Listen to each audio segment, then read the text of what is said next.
दोस्तों इसी को ध्यान में रखते हुए मैं आप सबके लिए लाया हूँ 12th क्लास के ज्योग्राफी का वीवीआई इम्पोर्टेंट क्वेश्चंस लेके आया हूँ, जो कि आपका मॉडल सेट नंबर यहाँ पे 1 होगा। इसमें से आपको 50 वीवीआई क्वेश्चंस कवर कराया जाएगा और आपके सेंटअप एग्जाम और बोर्ड एग्जाम में इन्हीं में से क्वेश्चंस आपको देखने को मिल जाएगा। ज़्यादातर क्वेश्चन इन्हीं में से देखने को मिलेगा। तो दोस्तों अगर आप इसी तरह से बेहतरीन तैयारी करना चाहते हैं बोर्ड एग्जाम की, तो टेट एग्जाम चैनल को जरूर सब्सक्राइब कर दीजिएगा। तो चलिए दोस्तों शुरू करते हैं। पहला क्वेश्चन, जैसा कि आप देख पा रहे हैं, धारावी मलिन बस्ती कहाँ है? धारावी मलिन बस्ती, तो जैसा कि आप लोग पढ़े भी होंगे, ये मुंबई में है। ठीक है, ये एशिया का सबसे बड़ा मलिन बस्ती है, पूरे एशिया का। नेक्स्ट क्वेश्चन जो है वो है एयर इंडिया संबंधित है। एयर इंडिया संबंधित है तो ऑप्शन उपग्रह से, इंटरनेट से, वायु मार्ग से, महामार्ग से। तो option number C right answer होगा, वायु मार्ग से। चलिए अगला क्वेश्चन की ओर बढ़ते हैं। अगला क्वेश्चन काफी इंपॉर्टेंट क्वेश्चन है। वो है यूरोपीय संघ का मुख्यालय, यानी कि यूरोपियन यूनियन, जिसको ईयू शॉर्ट में बोलते हैं, इसका मुख्यालय कहाँ है? तो ध्यान रखना है बेल्जियम में है, जो कि ब्रुसेल्स की राजधानी है। बेल्जियम जो कि ब्रुसेल्स की राजधानी है। अगला काफी इंपॉर्टेंट क्वेश्चन है, ओपेक संबंधित है। OPEC organisation of petroleum exporting country, जिसका पूरा नाम होता है, ये संबंधित है, नाम ही से है, ऑर्गेनाइजेशन ऑफ पेट्रोलियम, यानी कि पेट्रोल के निर्यात से, यानी पेट्रोल के एक्सपोर्ट से ये ओपेक संबंधित है। अगला क्वेश्चन जो है काफी इंपॉर्टेंट, अरेबिका संबंधित है। अरेबिका संबंधित है, तो अरेबिका जो है ये कॉफी से संबंधित है। ऑप्शन नंबर बी इसका राइट आंसर होगा। चलिए नेक्स्ट क्वेश्चन की ओर बढ़ते हैं।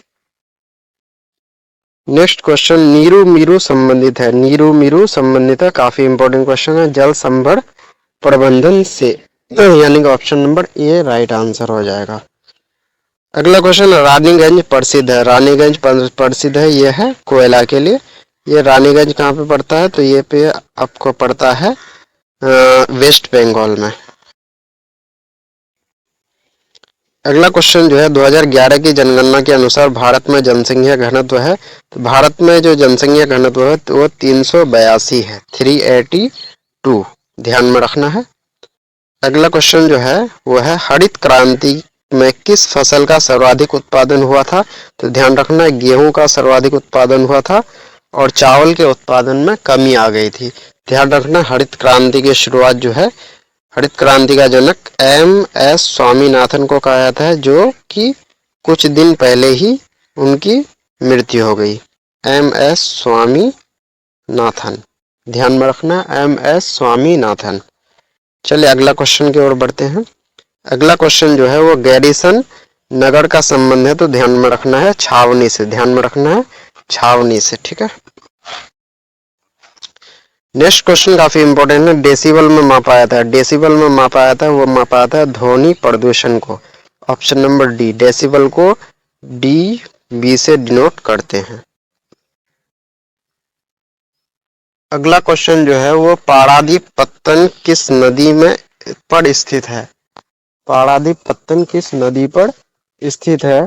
तो इसका राइट आंसर हो जाएगा महानदी। पारादीप पत्तन है कहाँ पे? है तो ओडिशा में है। ठीक है, कहाँ पे? ओडिशा में यह पारादीप पत्तन है, जो कि किस नदी पर है? तो यह है महानदी पर। अगला क्वेश्चन है नव निश्चयवाद के प्रवर्तक कौन है? नव निश्चयवाद के प्रवर्तक कौन है? ये टेलर। ऑप्शन नंबर ये हो जाएगा टेलर। चलिए नेक्स्ट क्वेश्चन की ओर बढ़ते हैं। अगला, निम्न में से किस महाद्वीप में जनसंख्या वृद्धि सर्वाधिक है? ज्यादा जनसंख्या वृद्धि है वो ऑप्शन नंबर ए, यानी कि अफ्रीका में। अफ्रीका में जो है वो सबसे अधिक जनसंख्या वृद्धि है। अगला क्वेश्चन काफी इंपॉर्टेंट है, इनमें से किस देश का लिंग अनुपात सर्वाधिक है? सबसे अधिक जो लिंग अनुपात है वो है लाटविया का। ऑप्शन नंबर ए आपका राइट आंसर होगा। नेक्स्ट क्वेश्चन की ओर बढ़ते हैं। नेक्स्ट क्वेश्चन है आयुलिंग पिरामिड का संबंध है। आयुलिंग पिरामिड का संबंध है ऑप्शन नंबर बी पुरुष एवं महिला जनसंख्या से। अगला क्वेश्चन मानव विकास की अवधारणा निम्न में से किस विद्वान की देन है। वेरी इंपॉर्टेंट क्वेश्चन ये है डॉक्टर महबूबुल हक जो कि पाकिस्तानी मूल के हैं। ठीक है, ध्यान में रखना है पाकिस्तान के हैं। अगला जो क्वेश्चन है वो है निम्न में से कौन सा देश उच्च मानव विकास वाला है। तो ध्यान में रखना है Norway, option number B right answer होगा। नेक्स्ट क्वेश्चन है हॉर्टिकल्चर संबंधित है। हॉर्टिकल्चर संबंधित है ऑप्शन नंबर डी फूल तथा सब्जी से। अगला वेरी इंपॉर्टेंट क्वेश्चन है ब्राजील में कॉफी बागान को क्या कहा जाता है। तो ध्यान में रखना है फेजेंडा कहा जाता है, option number B right answer होगा। अगला क्वेश्चन जो है वो है निम्न में कौन तृतीय क्रियाकलाप है। तो तृतीय क्रियाकलाप में आपका खेती नहीं आएगा, आखेट भी नहीं आएगा, आपका आ जाएगा ऑप्शन नंबर सी यानी कि व्यापार जो है ये आपका तृतीय क्रियाकलाप में आ जाएगा। ठीक है, अगला क्वेश्चन काफी इंपॉर्टेंट है बिग इंच पाइपलाइन संबंधित है। तो बिग इंच पाइपलाइन संबंधित है ऑप्शन नंबर डी पेट्रोलियम से। माराकाइबो पत्तन संबंधित है। तो ये है आपका माराकाइबो पत्तन, ये वेनेजुएला से संबंधित है, option number A right answer होगा। वेरी इंपॉर्टेंट क्वेश्चन विश्व व्यापार संगठन WTO का मुख्यालय है ये, तो ये है जेनेवा में। ठीक है, स्विट्जरलैंड के जेनेवा शहर में इसका मुख्यालय है। अगला क्वेश्चन जो है वो नदी के सहारे बसा गांव किस प्रतिरूप में आएगा। तो ये आएगा ऑप्शन नंबर सी रेखीय प्रतिरूप में आएगा। अगला काफी इंपॉर्टेंट क्वेश्चन भारत में पूर्ण जनगणना पहली बार कब हुई। तो 1881 में हुई। ध्यान में रखना 1872 में जो हुई थी वो पूर्ण नहीं हुई थी, वो आंशिक जनगणना थी, पूरे भारत में नहीं हुई थी। तो ध्यान में रखना पहली बार जो जनगणना की शुरुआत हुई 1872 में लॉर्ड मेयो के कार्यकाल में, और पहली बार जो पूर्ण जनगणना या व्यवस्थित जनगणना हुई 1881 में। इसके बाद से ही 10 साल में जनगणना होने लगी। ठीक है, तो ध्यान में रखना पहली बार पूर्ण जनगणना 1881 में शुरू हुई और ये हुई लॉर्ड रिपन के कार्यकाल में। ठीक है, तो दोनों क्वेश्चन को बढ़िया से ध्यान में रखना है।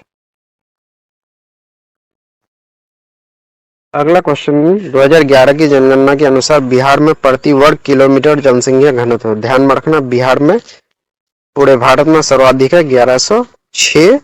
ठीक है, पूरे भारत में 382 और यहाँ पे है 1106 बिहार में।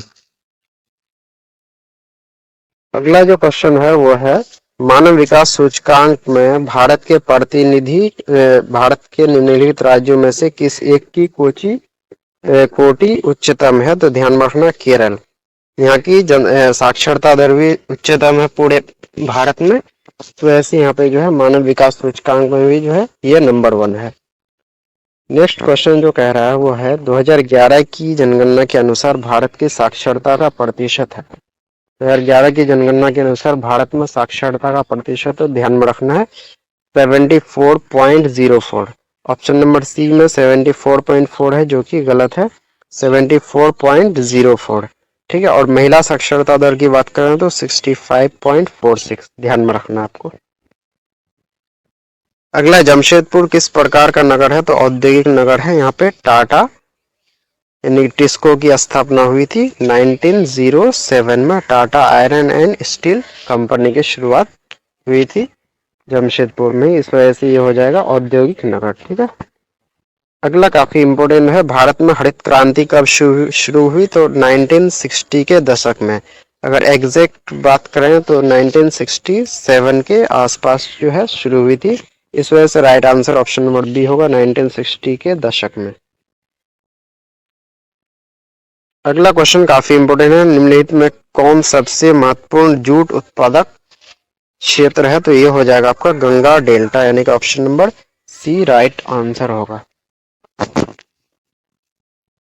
अगला गेहूं की खेती के लिए आदर्श तापमान कितना होना चाहिए। तो ध्यान में रखना काफी इंपोर्टेंट है, ऑप्शन नंबर बी 10 से 20 डिग्री सेल्सियस होनी चाहिए। अगला जो है भारत में चाय की खेती कहां से आरंभ हुई। तो ध्यान में रखना ब्रह्मपुत्र घाटी, option number A right answer होगा। अगला जो है वल्लामकाली या नौका दौड़ संबंधित है, तो ये है केरल से, यानी कि केरल से नौका दौड़ संबंधित है। ये जो है केरल में ही होता है। ठीक है। दक्षिण भारत में सिंचाई का प्रमुख स्रोत, काफी इंपॉर्टेंट क्वेश्चन है। दक्षिण भारत में जो है वो नदियों की उत्तर भारत की तुलना में कमी है, इस वजह से वहां पे तालाब से जो है वो सिंचाई होती है। अगला, निम्न में से किस वर्ष में भारत में पहला रेडियो कार्यक्रम प्रसारित हुआ? तो 1923, ध्यान में रखना है। रेडियो के आविष्कारक कौन थे? मार्कोनी थे। कौन थे? मार्कोनी। अगला जो क्वेश्चन है, किस वर्ष भारत को इंटरनेट की सुविधा प्राप्त हुई? तो 1998, ऑप्शन नंबर सी इसका राइट आंसर होगा। अगला, भारतीय रेल प्रणाली को कितने मंडलों में विभाजित किया गया है? तो ये 17 है। ठीक है, option number D right answer होगा। भारत में वायु परिवहन की शुरुआत कब हुई? तो 1911 में।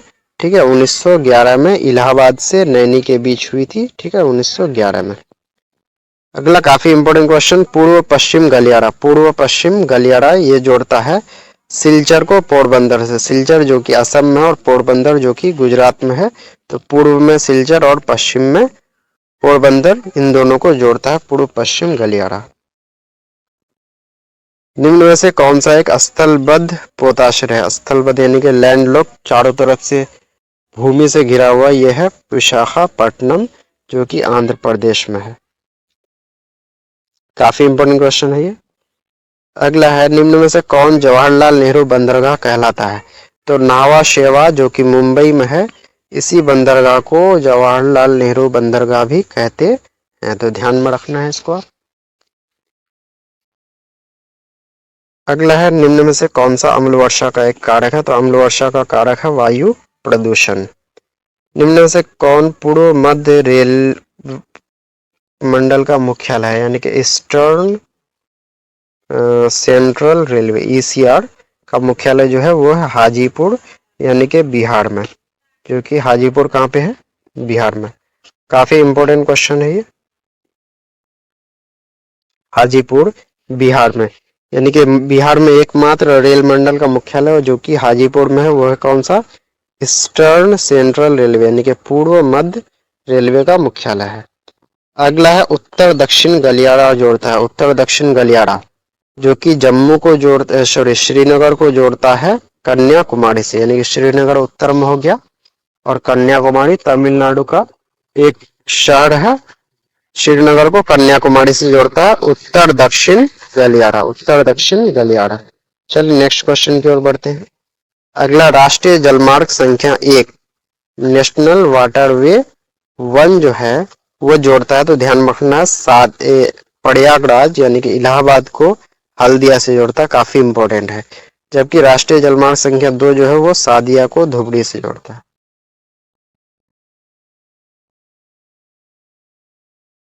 अगला, भारत के तटीय सीमा की कुल लंबाई। भारत की तटीय सीमा की कुल लंबाई वो है आपका जो है 7517 किलोमीटर। अगर सिर्फ बोलेगा भारत के मुख्य भूमि की तटीय सीमा की लंबाई तो हो जाएगा 6100 किलोमीटर। सबसे ज्यादा तटीय सीमा है वो है गुजरात में 1600 किलोमीटर। सीमा सड़क संगठन का मुख्यालय यानी कि BRO मुख्यालय दिल्ली में है, लेकिन गठन कब हुआ? 1960, 7 मई 1960। भारत का सर्वाधिक लंबा राष्ट्रीय राजमार्ग है तो यह है NH44। ठीक है, NH44 काफी इंपॉर्टेंट है। इस तरह से हम लोग जो है यहाँ पे ज्योग्राफी का सेट नंबर 1 कवर कर चुके हैं, जो कि आपके एग्जाम के लिए काफी इंपॉर्टेंट है, बोर्ड एग्जाम के लिए। तो आप इस तरह की जो है और भी मॉडल सेट प्राप्त करने के लिए चैनल को सब्सक्राइब कर सकते हैं। धन्यवाद।